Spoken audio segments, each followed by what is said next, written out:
మన AP set 2025లో ECE డిపార్ట్మెంట్లో state లెవెల్లో టాప్ 6th ర్యాంక్ సాధించిన మన కే ప్రతాప్ని అప్రిషియేట్ చేయవలసిందిగా మన సీనియర్ ఫ్యాకల్టీ నాగరాజు సార్ని ఇన్వైట్ చేస్తున్నాను. Sir please welcome.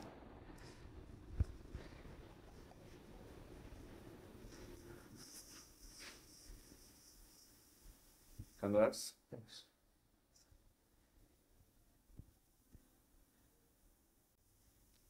Hi my dear friends and students, welcome to Sai Medha Studio. ఈరోజు మన స్టూడియోలో మన special guest K Pratap, who got 6th rank in AP ECET electronics and communication engineering. AP ECET 2025లో state లెవెల్లో 6th rank సాధించి మన ముందుకు వచ్చారు. సో ఏ విధంగా ప్రిపేర్ అవ్వాలి, ఏ విధంగా ప్రిపేర్ అవుతే బెస్ట్ ర్యాంక్ సాధించవచ్చు, మరి మన ప్రతాప్ యొక్క సక్సెస్ స్టోరీ ఏంటి అనేవి మనం ఈరోజు డిస్కస్ చేద్దాం ప్రతాప్తో. Congratulations Pratap, once again. Really it's a great achievement. నువ్వు ఏపీ సెట్లో 6th ర్యాంక్ సాధించి ఇక్కడికి వచ్చినందుకు చాలా హ్యాపీగా ఉంది మాకు కూడా. సో ఈ ఏపీ సెట్లో 6th ర్యాంక్ సాధించినందుకు మీరు ఏ విధంగా ఫీల్ అవుతున్నారు? First of all sir, I'm proudly feeling sir. Okay. And my mother is also proudly feeling sir. Okay, ఎక్కడి నుంచి వచ్చారు మీరు? అసలు ప్రాపర్ ఎక్కడ మీది? Sir, I'm from Srikakulam district, Burja mandal, Kantlam village sir. I'm studying in government polytechnic Amadalavalasa sir. Okay. Mummy daddy ఏం చేస్తారు? Sir, my mother is either labour, my father is expired. Okay, so father expired, mummy వచ్చేసి labour. So అంటే చదవడానికి ఏమైనా కష్టమైందా చదివించడానికి? అంటే కొన్ని ఖర్చులు ఇంట్లో, అంటే బట్టలు కానీ కొన్ని ఫీజులు కానీ తగ్గించుకొని నా డబ్బులు కూడబెట్టుకుని కోచింగ్లకు కానీ డబ్బులు పెట్టుకునేవాడిని సార్. అంటే పండగ బట్టలు కానీ ఆ డబ్బులు తాగించుకొని, లేదా ఏదైనా చుట్టాలు కానీ ఇవ్వడం కానీ ఆ చుట్టాల డబ్బులు కానీ దాచుకొని ఆ డబ్బుల్ని ఇలా కోచింగ్ సెంటర్కి, పుస్తకాలకి గట్రా పెట్టుకునేవాడిని. ఓకే. జనరల్గా ఎక్కడైతే ఎక్కువ కష్టపడతారో అక్కడ రిజల్ట్స్ కూడా అంతే బాగా వస్తాయని చెప్పడానికి ఇది ఒక బెస్ట్ ఎగ్జాంపుల్.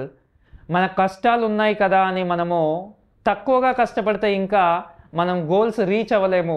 సో మన బ్యాక్గ్రౌండ్ ఏంటి అనేది ఇంపార్టెంట్ కాదు, ఇప్పుడేంటి, ప్రస్తుతం ఏంటి, మనం ఏం చేస్తే మన ఫ్యూచర్ అనేది చేంజ్ అవుతుంది. మనం బ్యాక్గ్రౌండ్ని చేంజ్ చేయలేం, బట్ ఫ్యూచర్లో నెక్స్ట్ మన జనరేషన్ ఏ విధంగా ఉండాలని డిసైడ్ చేసేది మన చేతుల్లోనే ఉంటుంది. సో మనం బాగా కష్టపడితే ఎంతవరకైనా రీచ్ అవ్వచ్చు అని మన ప్రతాప్ వన్స్ అగైన్ డిసైడెడ్. అది ఆ డిసైడ్ అయిపోయి దాన్ని ప్రూవ్ చేసి చూపించాడు. సో మెయిన్గా వీళ్ళ మదర్ గారికి సాయి మేధా తరపున అండ్ సాయి మేధా టీం తరపున, నా తరపున అండ్ మన ప్రతాప్ తరపున ప్రత్యేక ధన్యవాదాలు అండ్ శుభాకాంక్షలమ్మ. ఎందుకంటే ఇంతవరకు చదివించినందుకు ఇలా బెస్ట్ ర్యాంక్ సాధించి మీ ముందుకు వచ్చినప్పుడు అంతకన్నా ఇంకో హ్యాపీనెస్ ఉండదు. ఇంకా ఇలాంటి అత్యున్నత శిఖరాలు ఎన్నో సాధించి ఇంకా లైఫ్లో చాలా బెస్ట్ పొజిషన్కి రీచ్ అవ్వాలని మా తరపు నుంచి కూడా కోరుకుంటున్నాము. రైట్ అమ్మా, మరి ఇంత రీచ్ అవ్వడానికి నీకు మెయిన్ రీజన్ ఎవరంటే ఏం చెప్తావు? ఇద్దరు సార్. ఓకే. ఒకటి మా మాయ్య, అంటే మా అమ్మల అన్నయ్య. ఓకే. ఇంకోటి మా బ్రదర్, అంటే మా అన్నయ్య, అంటే మా అమ్మల కొడుకు. ఓకే, పెద్దమ్మ వాళ్ళ కొడుకు, మామయ్య ఒకరు. ఓకే. అంటే వాళ్ళు చాలా చాలా చాలా స్ట్రగుల్స్ ఫేస్ అయ్యారు. ఎందుకంటే చిన్నప్పుడు వాళ్ళ కొడుకుల్ని చదివించడానికి చాలా ఇబ్బంది పడ్డారు. అప్పుడు రోజుల్లో వాళ్ళు ఇబ్బంది పడ్డారనే ఇప్పుడు మనకు ఇబ్బంది పట్టకుండా చదివిస్తారు.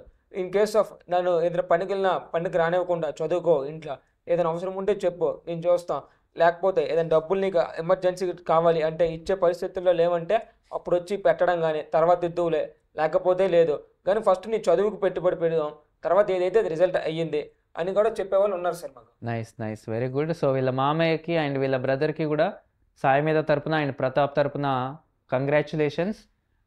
మీరు ఏదైతే కష్టపడి మీ నమ్మకాన్ని ఉంచారో ఆ నమ్మకం ఈరోజు సక్సెస్ రూపంలో రిటర్న్గా వచ్చింది. Congratulations sir. రైట్ అమ్మా, సో మీరు ఈ స్టేజ్కి రావడానికి ఫ్యామిలీతో పాటుగా మీ కాలేజ్లో కూడా చాలా సపోర్ట్ ఉండాలి. ఎందుకంటే కాలేజ్లో సపోర్ట్ లేకుండా ఇంత దూరం రాలేము షూర్గా.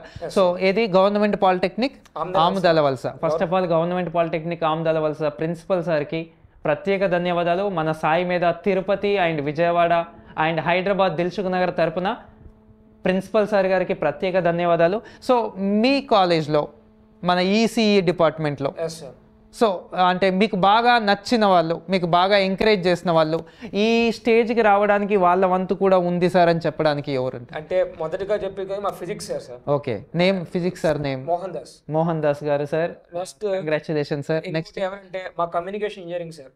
Okay, Yogeshwar sir. Okay, Yogeshwar sir మీకు కూడా మన సాయి మీద తరపున అండ్ ప్రతాప్ తరపున congratulation sir. And digital electronics HOD sir Srinivasarao sir. Srinivasarao sir HOD sir ఖచ్చితంగా ఉంటారు. ఖచ్చితంగా మీకు అంటే మా బ్యాక్గ్రౌండ్ మా పూర్ ఫ్యామిలీ మాకు సార్ తెలుసు సార్.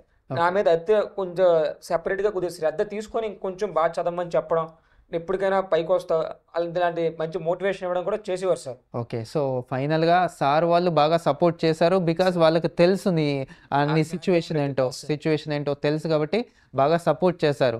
సో వాళ్ళ సపోర్ట్ లేకుండా ఇంత దూరం రాలేము షూర్గా. సో వాళ్ళందరికీ కూడా మనస్ఫూర్తిగా ధన్యవాదాలు సార్. ఇంత మంచి ఒక అంటే మట్టిలో ఆనిముత్యాన్ని తయారు చేసినట్లుగా మీరు తయారు చేసి ఇచ్చినందుకు ఖచ్చితంగా ధన్యవాదాలు అండ్ కంగ్రాచులేషన్స్. రైట్ అమ్మా, కాలేజ్ నుంచి సపోర్ట్, దాని తర్వాత ఈ సెట్ అంటే బాగా ప్రిపేర్ అవ్వాలి. ప్రిపేర్ అవుతే ఖచ్చితంగా టాప్ ర్యాంక్ వస్తుంది. ఎందుకంటే ఈ సెట్ అనే 3 hours ఎగ్జామ్ అనేది నెక్స్ట్ 3 years ఆఫ్ ఫ్యూచర్ని, అంటే మన జీవితం సగం ఇంత మీద డిసైడ్ అయ్యి ఉంది అని చెప్పే ఎగ్జామ్ ఈ సెట్ ఎగ్జామ్. సో ఆ ఎగ్జామ్లో అవ్వాలి అంటే వీటన్నిటితో పాటుగా ఇంకొక బ్యాక్గ్రౌండ్ ఇంకా స్ట్రాంగ్ కావాలి, స్ట్రాంగ్ గైడెన్స్ కావాలి. సో అది నీకు ఎక్కడ దొరికింది అంటే మా అన్నయ్య session sir. Okay, because of అంటే మా అన్నయ్య సింగిల్ ర్యాంక్ తెచ్చుకోవడానికి చాలా కష్టపడి చదివాడు, కానీ బై మిస్టేక్ డబల్ ర్యాంక్ వచ్చింది. ఆ డబల్ ర్యాంక్ రాకుండా సింగిల్ ర్యాంక్ తెచ్చుకోవడానికి నన్ను ఇంకొంచెం బాగా చేశారు. ఓకే, నేను చేసే మిస్టేక్స్ చెప్పేవాడు. ఆ మిస్టేక్స్ ను ఎలా కవర్ చేయాలి, కవర్ చేస్తూ ఎలా మీదకి రావాలి, ఏ టాపిక్ లో పోతున్నాయి ఆ టాపిక్ ని మళ్ళీ రివిజన్ చేయాలి, ఆ టాపిక్ మీద మళ్ళీ సెపరేట్ బిట్లు చేయాలి, ఎందుకు పోతున్నాయి ఎక్కడ పోతున్నాయి, పోతే ఎలా మళ్ళీ డిజైన్ చేసుకోవచ్చు సెపరేట్ గా చెప్పేవాడు. దాంతో నేను అక్కడ ఇంక్రిమెంట్ చేసుకునేవాడు. Right nice. ఓకే, బాగా. సో అక్కడ నుంచి ఎందుకంటే ప్రీవియస్ గా ఎక్స్పీరియన్స్ ఉంది కాబట్టి వాళ్ళకు చెప్పినారు కాబట్టి. సో ఎప్పటి నుంచి స్టార్ట్ చేసావు ప్రిపరేషన్, ఎక్కడ స్టార్ట్ చేసావా?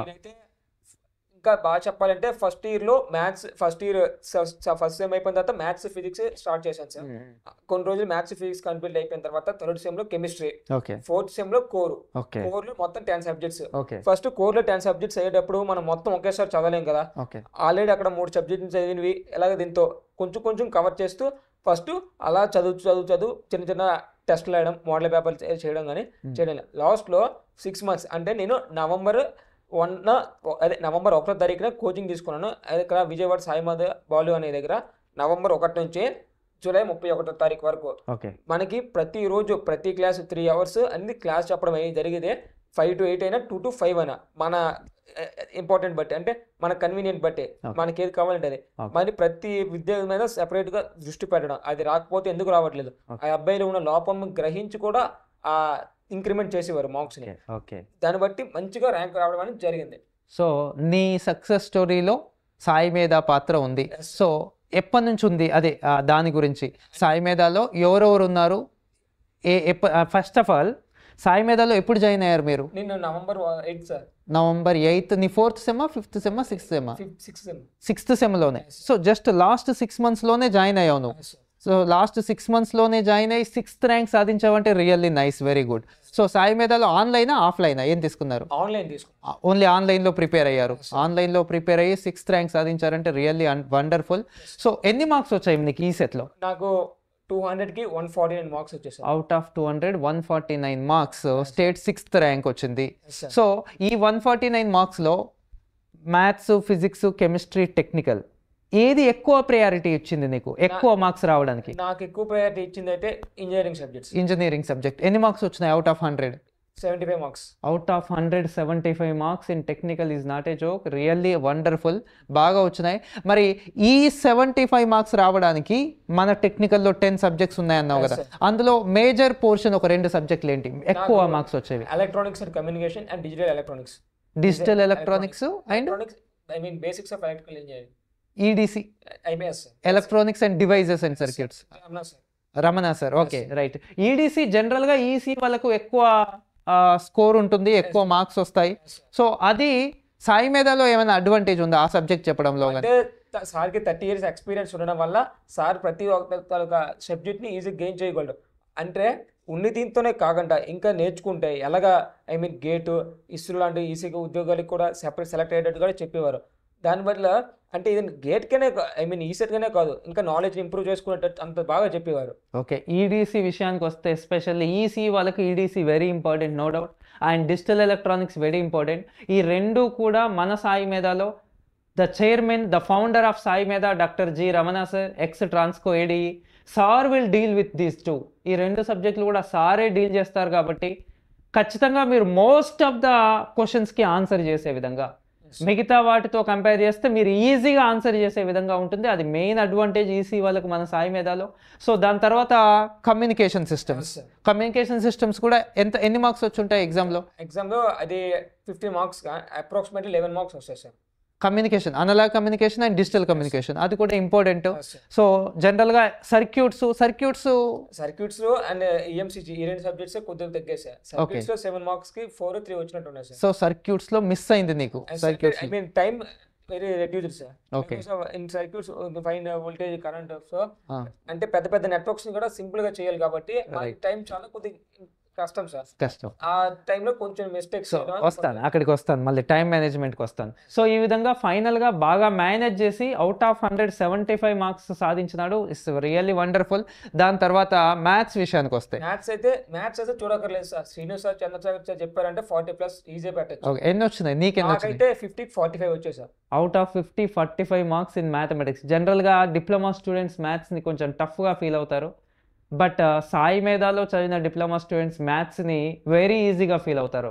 అబ్బాయి ఏం చెప్తున్నాడంటే అసలు మ్యాథ్స్ గురించి మాట్లాడొద్దు, అది జనరల్గా అయితే 50కి 45 మార్క్స్ అంటే it's not a joke sir. ఏమన్నా మిస్టేక్ చేసావా? అంటే మిస్టేక్ అంటే నాకు తెలిసిన 2 మిస్టేక్ చేశాను, ఇంక రిమైండ్ నాకు తెలుసు. ఓకే, సో జనరల్గా నువ్వు అవి 2 కూడా మిస్టేక్ చేయకుండా 47 వచ్చేవి.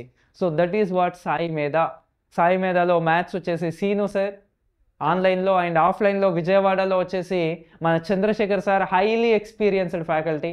సో మోస్ట్లీ అవుట్ ఆఫ్ 50 48 49 50 వచ్చిన వాళ్ళు కూడా ఉన్నారు మన సాయి మేధా విజయవాడ అండ్ తిరుపతి నుంచి. That is because of the Sai Medha backbones. మ్యాథ్స్లో మన maths sir Seenu sir and Chandrashekar sir చాలా బాగా చెప్తారమ్మా, నో డౌట్. దానికి నిదర్శనం ఇక్కడే. ఇంకా మన ర్యాంకర్స్లో ఎవరిని తీసుకున్న మ్యాథ్స్లో mostly out of 45 out of 50 45 44 అంతే ఉంటాయి, కానీ తక్కువ ఉండడానికి ఛాన్స్ లేదు. ఖచ్చితంగా మీరు బెటర్ గెయిన్ అవుతారు. దాని తర్వాత chemistry sir and physics sir ప్రతి ఒక్కరు కూడా బాగుంటుంది sir, excellent, no doubt. But మ్యాథ్స్లో హయ్యెస్ట్ స్కోర్ వచ్చింది అంటే అది because of maths sir Seenu sir and Chandrashekar sir. And physics వచ్చేసి ఇమ్రాన్ సార్ ఖచ్చితంగా చాలా బాగా చెప్తారు. అండ్ ధనకర్ సార్ కెమిస్ట్రీ, ఇంకా విజయవాడలో కెమిస్ట్రీ మేడం, అందరికీ కూడా సాయి మేధా తరఫున అండ్ మన స్టూడెంట్స్ తరఫున ప్రత్యేక ధన్యవాదాలు. మీరు ఇచ్చిన మోటివేషన్, మీరు ఇచ్చిన క్లాసెస్ నుంచి ఈరోజు మన ర్యాంకర్స్ అనేది ఇక్కడ ఉన్నారు sir. So really thank you very much. మీరు సాయి మేధాకి కాదు, మన ఏపీ అండ్ తెలంగాణలో ప్రతి స్టూడెంట్కి కూడా ఫేవరేటు మీ సబ్జెక్ట్ అనేది ప్రతి స్టూడెంట్ కూడా యూజ్ చేసుకొని ఈరోజు ఈ స్టేజ్లో ఉన్నారు అంటే really thank you very much sir. Right అమ్మా. సో టెక్నికల్ అండ్ ఎంపీసీ అంత బాగా చేసావు, నీకు 6th ర్యాంక్ వచ్చింది. 6th ర్యాంక్ రావడానికి నువ్వు బాగా కష్టపడ్డావు. బట్ మీ జూనియర్స్ ఉంటారు కదా, వాళ్ళకి 6th ర్యాంక్ రావడానికి కష్టపడమని చెప్పొద్దు, నువ్వు ఫస్ట్ ర్యాంక్ రావడానికి ఎలా కష్టపడాలో చెప్పాలి. సో జనరల్గా ఇక్కడ ర్యాంక్ డిసైడ్ చేసేది ఏంటంటే మార్క్స్. ఆ మార్క్స్ అనేది majorly depends on time management. So మరి ఎన్ని క్వశ్చన్స్ ఉంటాయి మన ఈ సెట్లో అంటే 200 క్వశ్చన్స్ ఉంటాయి. 180 minutesలో చేయాలి. అందులో మ్యాథ్స్ ఉంటాయి కాబట్టి చాలా టైం తీసుకుంటుంది. ఒక బిట్ ఒక నిమిషం అనుకున్నా 20 minutes ఎక్స్ట్రా ఉన్నాయి కదా. సో దాన్ని ఏ విధంగా మేనేజ్ చేసుకోవాలంటే నువ్వేం చెప్తావు? ఫస్ట్ ఆఫ్ ఆల్ మనకి ఈజీ సబ్జెక్ట్స్ స్కోర్ అందులో ఈజీ దొరుకుతుంది score. Okay, first of all ఏదైతే మనకి స్కోర్ ఈజీ దొరుకుతుందో దాన్ని రెడ్యూస్ చేయడానికి ట్రై చేయాలి. నాకు easy subject first of all engineering subject నేను విత్ ఇన్ 100 బిట్స్ ఉంటే నేను 50 minutesలో కంప్లీట్ చేశాను. వెరీ నైస్ కంప్లీట్ చేసి మ్యాథ్స్ తర్వాత నేను కొంచెం వీక్ కాబట్టి వీక్ కాదు, కొంచెం స్పీడ్ చేయాలి కాబట్టి టైం చాలదు కాబట్టి తర్వాత మ్యాథ్స్కి ఎక్కువ టైం ఇచ్చుకున్నాను. తర్వాత కెమిస్ట్రీ మీరు ఏదైతే ఫస్ట్ ఈజీగా దొరుకుతుందో అంటే మీ సబ్జెక్ట్ ఈజీ మీరు చేయగలరో దానికి ఫస్ట్ ప్రయారిటీ ఇచ్చుకొని ఏదైతే మీరు చేయడానికి ఇబ్బంది పడతారో అది లాస్ట్ ఇచ్చుకోవడం బెస్ట్. ఓకే, సో నీ ప్రకారం ఫస్ట్ టెక్నికల్ చేయాలి. టెక్నికల్ బాగా చేస్తాం కాబట్టి technical is most of the questions in theory type. So ఖచ్చితంగా ఈజీ అవుతుంది కాబట్టి ఓన్లీ రీడ్ అండ్ జస్ట్ పెట్టడం ఈజీ. జస్ట్ మెమొరీ బేస్డ్ అంటే 100 క్వశ్చన్స్ లో ఈజీగా 50 క్వశ్చన్స్ థియరీ ఉంటాయి. థియరీ ఉంటాయి. ఓకే, మిగతా 50 అందులో మిగతా అంతా కొంచెం ఆలోచించడం లేదా చేయడం అంటే ప్రాబ్లమ్స్. Right nice. సో ఆ విధంగా ఫస్ట్ టెక్నికల్ చేసినావు, దాని తర్వాత మ్యాథ్స్, దాని తర్వాత కెమిస్ట్రీ, ఫిజిక్స్. సో జనరల్గా ఫిజిక్స్లో చాలా మంది స్టూడెంట్స్కి మార్క్స్ తగ్గుతాయి, అవునా? సో దాన్ని ఓవర్కమ్ చేయాలంటే ఏం చేయాలి? మ్యాథ్స్ ఫిజిక్స్లో నేను మార్క్స్ పెంచాలంటే ఏం చేయాలి? ఫిజిక్స్ లో మార్క్స్ పెంచాలి అంటే క్వశ్చన్ అర్థం చేసుకోవడం చాలా బాగా రావాలి. ఎందుకంటే ఫిజిక్స్ లో 25 క్వశ్చన్స్ లో 11 or 12 క్వశ్చన్స్ అనేవి either 1 word or 2 word sentences వస్తాయి. మిగతా క్వశ్చన్స్ అన్ని కూడా 3 or 4 sentences. అంటే మనం అక్కడ టైంలో అంటే ఒక క్వశ్చన్కి 1 minute కాకుండా ఒక 2 minutes 3 minutes అంటే ఈచ్ అండ్ ఎవ్రీ సెంటెన్స్ కూడా బాగా అర్థమైనట్టు పాయింట్ టు పాయింట్ ఒక దగ్గర వాడిచ్చే డేటాను ఒక దగ్గర రాస్తూ దానికి ఆలోచించి ఫార్ములా అప్పుడు వేయాలి. వేసేటప్పుడు అది ఇంకా అందులో కన్వర్ట్ చేయవసరం లేదా, మీటర్స్లో ఉన్నాయి కిలోమీటర్స్ ఉన్నా అప్పుడు వేయాలి. అంటే ఒక ప్రాబ్లం ఒక్కదంతా కాకుండా కన్వర్షన్స్ అలాగే ప్రాపర్గా ఫుల్ స్టాప్ కామా అర్థం చేసుకోవాలంటే కొద్దిగా టైం పడుతుంది. కాబట్టి అది కానీ మన ఈజీగా ఇంగ్లీష్ కమ్యూనికేషన్ స్కిల్స్ ఎవరైతే వస్తారో అది బేగా అర్థం చేసుకుంటే ఈజీగా వచ్చేస్తుంది. సో అంటే ఈ ఎంపీసీలో టఫెస్ట్ సబ్జెక్ట్ అంటే ఏం చెప్తారు? నేనైతే ఫిజిక్స్. ఈజియెస్ట్ అంటే మ్యాథ్స్. కెమిస్ట్రీ కంటే మ్యాథ్స్ ఈజీ. ఓకే, సో ఫైనల్గా ఎంపీసీ చాలా కాన్సన్ట్రేట్ చేయాలి టెక్నికల్తో పాటుగా. ఎందుకంటే మనం ఏం చేసేది ఫస్ట్ ర్యాంక్ కాబట్టి, ఫస్ట్ ర్యాంక్ సాధించాలంటే ఖచ్చితంగా ప్రతి సబ్జెక్టు పైన ఎక్కువ కాన్సన్ట్రేట్ చేయాలి. ఫిజిక్స్లో ఎవరైతే ఎక్కువగా మార్క్స్ లూజ్ అవుతున్నామో అనిపిస్తుందో వాళ్ళు కొంచెం ప్రాక్టీస్ ఎక్కువ చేయాలి. సో సాయి మీద విషయానికి వస్తే ఆన్లైన్ తీసుకున్నావు, ఎగ్జామ్స్ ఏమైనా బాగా జరిగినాయా? ఏం జరిగినాయి ఎగ్జామ్స్? అయితే daily exams, weekly exams, monthly exams, mock test, different types of mock test, ఇంకా gun shot questions, previous year questions, model papers. దీంతో చాలా అంటే ఈజీగా ప్రిపరేషన్ అనేది with hands on experience easy అయిపోయింది. అంటే ఒక ఏది రాని ఒక బిగినర్ నుంచి ఇంటర్మీడియట్ బిగినర్ నుంచి మంచి ఎక్స్పీరియన్స్గా ఈజీగా ఏ క్వశ్చన్ చేసేటట్టు త్వరగా పట్టుకెళ్ళారు సాయి మేధావులు. ఓకే, సో ఈ ఎగ్జామ్స్ రాయడంలో కానీ ఇంకా మీ టైం మేనేజ్మెంట్లో కానీ మన సాయి మీద బాలు సార్ ఏమైనా చాలా బాగా ఎక్స్ప్లెయిన్ చేశారు సార్. ఎందుకంటే బాలు సార్ అనేది మనకి బాగా ఎక్స్ప్లెయిన్ చేయడం అనేది జరిగింది. ఎందుకంటే first of all each and every మెంబర్ని ఇన్స్పైర్గా తీసుకోవడం, మోటివేట్ చేయడం, ఎందుకు రావట్లేదు ప్రతి స్టూడెంట్ మీద ప్రత్యేక ఏకాగ్రతతో చూపించడం వల్ల మనకి మాక్ టెస్ట్లో కానీ ప్రాక్టీస్ సెట్లో కానీ ఇన్ కేస్ ఆఫ్ ఎర్రర్స్ వస్తే వాళ్ళ మన ర్యాంక్ ఎంత వస్తుంది, వచ్చే వాళ్ళకి ఇంకా ఎంకరేజ్మెంట్ చేయడం, చిన్న క్యాష్ పేజ్ ఇవ్వడం లాంటితో కాబట్టి ఇంకా ఇన్స్పైర్ అవి ఇంకా చదవాలనే ఆశ పుట్టడం కానీ చేయడం అనేది జరిగేది. ఇంకా వాట్సాప్లో క్వశ్చన్ పేపర్స్, టాపర్ నోట్స్, అలాగే టాపర్ ప్రీవియస్ మోడల్ పేపర్స్ ఇది 2015 నుంచి కూడా పెట్టేవారు సార్. ఓకే, 2015 నుంచి చేయడం వల్ల ఇది బోత్ తెలంగాణ అండ్ ఏపీ పెట్టడంతో మనకి కరికులం మారిన కొన్ని క్వశ్చన్స్ అయినా ఒకలాగా వస్తాయి కాబట్టి మనకి ఆ క్వశ్చన్స్ అయినా కవర్ అవుతాయి అని చెప్పడంతో బాలు సార్ బాగా హెల్ప్ చేశారు. రైట్ బాలు సార్, మీ కష్టానికి ప్రతిఫలం చాలా మంది స్టూడెంట్స్ ఉన్నారు. సో ప్రతి స్టూడెంట్లో కూడా వాళ్ళ కష్టంలో ఖచ్చితంగా మీ వంతు కూడా ఉంటుంది, వాళ్ళ సక్సెస్లో మీ వంతు పాత్ర కూడా ఉంటుంది. సో మీరు ఇచ్చే కేర్ అనేది, మీరు తీసుకునే కేర్ అనేది, మీరు ఏదైతే నెంబర్ ఆఫ్ క్వశ్చన్ పేపర్స్ పంపించడము, టాపర్స్ నోట్స్ అని, వాళ్ళకి నెంబర్ ఆఫ్ ఎగ్జామ్స్, వాళ్ళని ఫాలో అప్ చేయడము, ఈ విధంగా ఇవన్నీ కూడా ప్రతి స్టూడెంట్కి కూడా సాయి మీద విజయవాడలో ఒక బ్రదర్ లాగా ఉంటూ వాళ్ళందరినీ ఒక బెస్ట్ ర్యాంకర్స్గా వాళ్ళ ఫ్యూచర్లో బ్రైట్ ఫ్యూచర్ నింపడానికి మీరు చేస్తున్న కృషి చాలా బాగుంది. సో సాయి మీద తరపున, మన సాయి మీద టీం తరపున మరి ఒకసారి మీకు ప్రత్యేక ధన్యవాదాలు. ఇలానే ఇంకా చాలామంది స్టూడెంట్స్ని బెస్ట్ బ్రైట్ ఫ్యూచర్ వాళ్ళకి ఇవ్వాలని మనస్ఫూర్తిగా కోరుకుంటున్నాను. రైట్ అమ్మా, సో ఫైనల్గా నీ సక్సెస్ స్టోరీ చాలా బాగుంది. అంటే ఒక నార్మల్ పొజిషన్ నుంచి వచ్చి ఇలా టాప్ ర్యాంక్ సాధించి మన ఏపీలోనే ఇప్పుడు టాప్ 6th ర్యాంక్లో ఉన్నావు, that electronics and communication engineering, మంచి ఫ్యూచర్ ఉన్న దాంట్లో. సో వాట్ నెక్స్ట్ అంటే ఏం చెప్తావు? Because of next my plan is gate tracking sir, and all India ఇదే 200 లోపల నాకు గేట్లో మంచి ర్యాంక్ రావాలని ఉంది. సో అప్పుడే గోల్ సెట్ చేసేసావు, గేట్లో 100-200 లోపు ర్యాంక్ రావాలి. సో అట్లీస్ట్ 2 digit ర్యాంక్ రావాలి. 100 లోపు అంటే అట్లీస్ట్ 2 digit ర్యాంక్ రావాలి. అంటే గేట్లో ర్యాంక్ కొట్టి ఐఐటి ఎంటెక్ నాకు ఇంట్రెస్ట్ లేదు సార్. డిఆర్డిఓ, ఇస్రో లాంటివి, బార్క్ అలాంటి దీంట్లోకి వెళ్ళాలని సార్. సో డిఆర్డిఓ, ఇస్రోలో నువ్వు జాబ్ చేయాలి. అది ఎందుకు అంటే ఎవరు ఇన్స్పిరేషన్, ఎవరు దానికి? ఢిల్లీలో కూడా బార్క్ లో చేస్తున్నాడు, అంటే బాబా అటామిక్ రీసెర్చ్ సెంటర్ సార్. నాకు కూడా నేషన్ గురించి పనిచేయాలని, నేషన్ మీద ప్యాషన్ ఉంది కొంచెం. Okay, nice. మన దేశంకి మన ఒక సెంట్రల్ గవర్నమెంట్ జాబ్ చేస్తున్నా. ఓకే, అంటే కొద్దిగా గర్వకారణం ఫీలింగ్గా ఉంటుంది మన నేషన్కి. సో దేశభక్తి. Yes. So because of your brother already is working in the Bhabha atomic research సెంటర్లో ఎగ్జిక్యూటివ్ ట్రైనింగ్గా వర్క్ చేస్తున్నారు already. Technical assistants. Okay. So ఆయనను బేస్ చేసుకొని ఆయన ఇన్స్పిరేషన్గా తీసుకొని నువ్వు కూడా లైక్ ఏ టాప్ ఎంఎన్సీ మన ఏది పబ్లిక్ సర్వీస్ యూనిట్స్లలో చేయాలనుకుంటున్నావు. వెరీ నైస్, గుడ్ అమ్మ. సో ఖచ్చితంగా గేట్కి నీకు ఎలాంటి హెల్ప్ కావాలన్నా సాయి మీద ఉంటుంది. అండ్ గేటు ఆన్లైన్ కూడా మీకు ఫ్రీగా ఇస్తుంది. బట్ గేట్లో ఈ సెట్లో నువ్వు top 6th rank, okay. But gate అంటే ఆల్ ఇండియా లెవెల్ ర్యాంక్ కాబట్టి, ఆల్ ఇండియా లెవెల్లో కాబట్టి చాలా కాంపిటీషన్ ఉంటుంది. అండ్ జనరల్గా మన ఇంజనీరింగ్ సర్వీసెస్లో the toughest exam gate. So ఇప్పటి నుంచి మీరు బాగా ప్రిపేర్ అవుతే అది కూడా క్రాక్ అవ్వడానికి ఖచ్చితంగా ఛాన్సెస్ ఉంటుంది. సో ఇప్పటి నుంచి మీకు ఎలాంటి హెల్ప్ కావాలన్నా మన సాయి మీద ముందుంటుంది. అది ఆన్లైన్ విషయంలో కానీ మెటీరియల్ విషయంలో కానీ ఏ విధంగా అయినా సరే మీకు ఖచ్చితంగా హెల్ప్ చేస్తుంది. దాని గురించి అయితే మీరు బాధపడద్దు. బట్ బాగా ప్రిపేర్ అయ్యి ఇంకా టాప్ ర్యాంక్ సాధించి సింగిల్ డిజిట్ ర్యాంక్కి నువ్వు ట్రై చేయాలి. అట్లీస్ట్ గేట్లో 2 డిజిట్ ర్యాంక్. జనరల్గా గేట్లో single digit rank 2 digit rank కాదు. సాయి మీద బ్యాక్గ్రౌండ్లోకి వెళ్తే ఒకసారి ఆల్రెడీ ఆల్ ఇండియా లెవెల్లో 3 times first ranks, all India first rank సాధించిన సంస్థ ఏదైనా ఉంది అంటే మన తెలుగు స్టేట్లో సాయి మీద కోచింగ్ సెంటర్. ఆల్రెడీ అది మన హిస్టరీలోనే ఉంది. సో ఖచ్చితంగా నువ్వు కూడా సింగిల్ డిజిట్ ర్యాంక్ సాధించవచ్చు. రైట్ అమ్మా. సో ఇంకా నువ్వు బాగా ప్రిపేర్ అయ్యి మంచి ఫ్యూచర్లో ఇంకా బెస్ట్ పొజిషన్లో ఉండాలని మనస్ఫూర్తిగా కోరుకుంటూ once again congratulations Pratap. Thanks. Right.